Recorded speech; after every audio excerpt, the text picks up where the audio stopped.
วัสดีค่ะมิตรหมอแคนแฟนหมอลำที่น่ารักทุกท่านFC แฟนคลับหมอลำเสียงวีหกทุกท่านค่ะมื้อนี้มาทักทายกันกับการเว้าถึงบ้านฮักบอสน้อยอาอ้ายกันค่ะเกิดอิหยังขึ้นทางแม่กบเพิ่นถึงได้ออกมาโพสต์แบบนี้ค่ะพี่น้องเพิ่นบอกว่าต่อจากนี้ไปแม่กบไม่มีส่วนเกี่ยวข้องใดๆกับบ้านฮักบอสน้อยแล้วหมดวาระ2 ปีที่ช่วยทำหน้าที่ เพราะมีภาระในการทำงานไม่สามารถร่วมเดินทางไปกับทีมงานได้เหมือนเดิมแต่ก่อนแต่ยังอยู่พร้อมซัปพอร์ตลูกสาวอาอายเหมือนเดิมในนามลมใต้ปีกให้อาอายตลอดไปแอดแท็กอาอายสกุลนาพรขอปิดตัวลงอย่างเป็นทางการกับหน้าที่ที่เคยทำกับบ้านฮักบอสน้อยอาอายแต่เพียงเท่านี้นะคะ อันนี้เป็นโพสต์ของทางแม่กบบ้านฮักบอดน้อยอาอายหรือว่าอดีตก็ว่าได้เนาะพี่น้องเพราะว่าเพิ่นประกาศยุติบทบาทแล้วนะคะก็คงสิเป็นด้วยเหตุผลที่เพิ่นบอกมานั่นล่ะค่ะหลายๆท่านสงสัยคือกันว่าเกิดอิหยังขึ้นจั่งได้มีเหตุการณ์ว่าทางแม่กบเพิ่นได้ประกาศยุติบทบาทแม่นบ่ค่ะใจหายคือกันล่ะพี่น้องเพราะว่าทุกเทื่อที่คุณแม่ไปด้านหน้าเวทีช่วงที่เพิ่นมากันเนาะที่ปราจีนบุรีนั่นล่ะค่ะคุณแม่ก็สิได้เห็นเพิ่นตลอดเลยนะคะบ่ว่าสิเป็นพ่อบีบอสหรือว่าแม่กบรวมถึงทีมงานที่เพิ่นมารอให้กำลังใจมีมาลัยมามอบให้อีหลาอาอายด้านหน้าเวทีเพิ่นอยู่ใกล้แค่นี้เองนะคะกรุงเทพมาปราจีนบุรีก็บ่ไกลหลายแม่นบ่ค่ะเพิ่นสามารถมาได้เพิ่นก็มากัน คุณแม่ได้ไป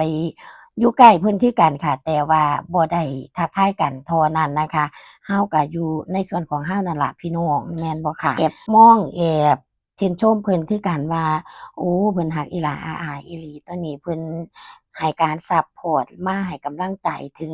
หน้าเวทีเลยดีต่อใจหลายค่ะขอชื่นชมกับทุกสิ่งทุกอย่างที่ผ่านมาน่ะค่ะเพิ่นร่วมเดินทางร่วม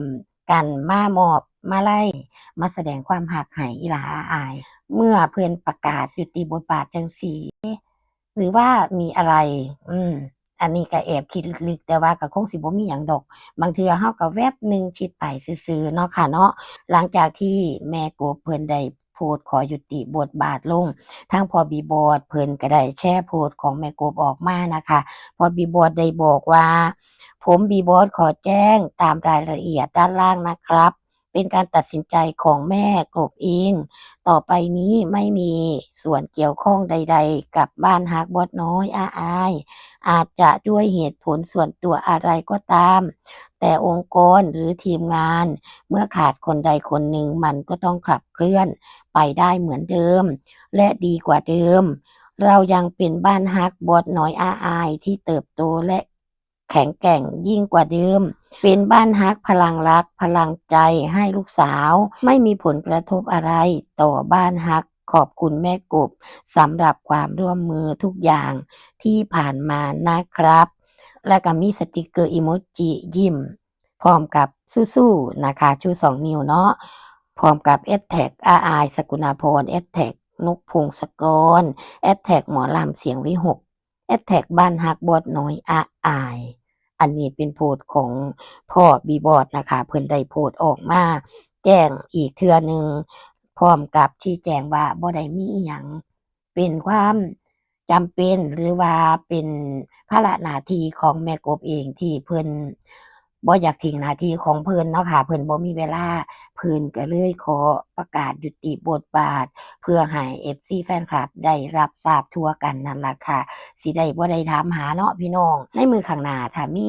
เหตุการณ์ว่ามาด้านหน้าเวทีมามอบมาลัยมามอบกำลังใจบ่เห็นหน้าแม่กบก็สิบ่ได้สงสัยกันแม่นบ่ค่ะเพิ่นก็เลยออกมาประกาศยุติบทบาทให้ได้รับทราบกันคิดว่ามีโอกาสแม่กบก็อาจสิมาคือเก่านั่นล่ะพี่น้องต่อไปในมื้อข้างหน้าเนาะหลังจากพ่อบีบอสได้แชร์โพสต์พร้อมกับข้อความออกไปจบลงนะคะแฟนคลับเขามาแสดงความคิดเห็นกันหลายพอสมควรค่ะ บางท่านก็บอกว่าบ้านไหนก็ได้จ้าแต่อย่าทิ้งลูกสาวนะจ๊ะเป็นกำลังใจให้ค่ะพ่อบีบอสสู้ๆค่ะขอเป็นกำลังใจให้พ่อบีบอสนะคะ ขอเป็นกำลังใจให้พ่อบีบอสสู้ไปกับลูกสาวตลอดไปสู้เพื่อลูกสาวนะพ่อกำลังใจพ่อบีบอสคอยดูความสำเร็จลูกสาวไปพร้อมๆกันกับบ้านฮักบอสน้อยค่ะจะอยู่กับพ่อบีบอสและลูกอายตลอดไปค่ะขอเป็นกำลังใจให้นะคะขอเป็นกำลังใจให้ค่ะขอเป็นกำลังใจให้พ่อบีบอสนะคะ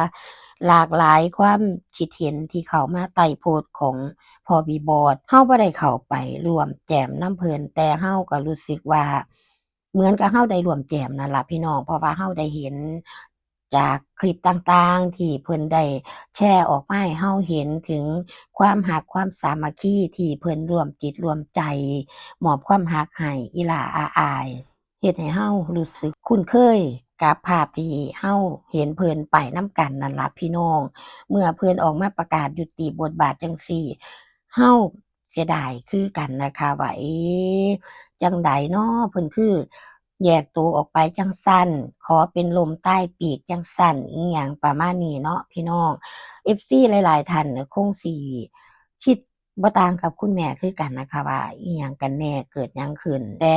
ทั้งนี้ทั้งนั้นเฮาเคารพการตัดสินใจของเพิ่นเนาะพี่น้องเพิ่นมีเหตุผลของเพิ่นนั่นล่ะนะคะเพิ่นถึงได้ออกมาประกาศยุติบทบาทเป็นเรื่องปกตินั่นล่ะค่ะพี่น้องงานเลี้ยงย่อมมีวันเลิกลาแม่นบ่ค่ะแยกย้ายกันไปทำหน้าที่ของเจ้าของด้วยความจำเป็นของแต่ละคนแม่นบ่ค่ะ บ่ต้องไปคิดอิหยังหลายเนาะมีพบก็ต้องมีจากอิหยังประมาณนี้นะคะเฮาก็เดินหน้ากันต่อไปสำหรับกำลังใจให้อีหลาอาอายคุณแม่เองก็ขอเป็นกำลังใจให้คือเก่าบ่ว่าสิทางคนอยู่หรือคนบ่อยู่เนาะพี่น้องกำลังใจให้กันเป็นสิ่งที่ดีค่ะบ่ต้องไปคิดอิหยังมากมายบ่ต้องไปคิดหยังหลายมีพบมีจากเป็นเรื่องธรรมดาเนาะพี่น้องเนาะ ยังมีความคิดเห็นต่อไปอีกนะคะหลายคือกันแต่ละท่านเข้ามาบางท่านก็พิมพ์ยาวๆเลยนะคะท่านนี้ก็บอกว่าเสียดายความรักความผูกพันแต่คนเรามีหน้าที่และการงานที่ต้องรับผิดชอบแม่กบสู้ๆนะคะบางท่านก็บอกว่าสู้ๆค่ะไม่ว่ากันภาระของแต่ละคนมันไม่เหมือนกันคนอยู่ก็สู้ต่อไปคนถอยก็สู้เหมือนเดิมเป็นกำลังใจให้ทั้งสองฝ่ายแต่อย่างไรก็รักลูกสาวอาอายเหมือนเดิมทุกคนทุกฝ่ายที่จะคอยซัปพอร์ตน้องจ้านะคะเป็นกำลังใจให้ค่ะแม่ก็จะขอเป็น FC ตัวน้อยๆในบ้านฮักบอสน้อยอาอายนะคะนี่คือความรักความแพงของ FC ทุกท่านที่บ่แผ่วเลยนะคะนับมือสิฮักมากๆขึ้นเพราะว่าอีหลาอาอายตกมาปีนี้เก่งหลายเป็นตาฮักพร้อมเป็นสาวขึ้นพร้อมนะคะสิ่งสำคัญเลยทุกคนมีความรักมีความหวังดีรอติดตามว่าอีหลาอาอายสิสมหวังกับทุกสิ่งทุกอย่างที่น้องฝันไว้ตอนใดอิหยังประมาณนี้ล่ะค่ะ คลิปนี้เฮามาเว้าถึงบ้านฮักบอดน้อยอาอายกันแต่เพียงเท่านี้นะคะขอบคุณทุกการรับชมรับฟังทุกกำลังใจ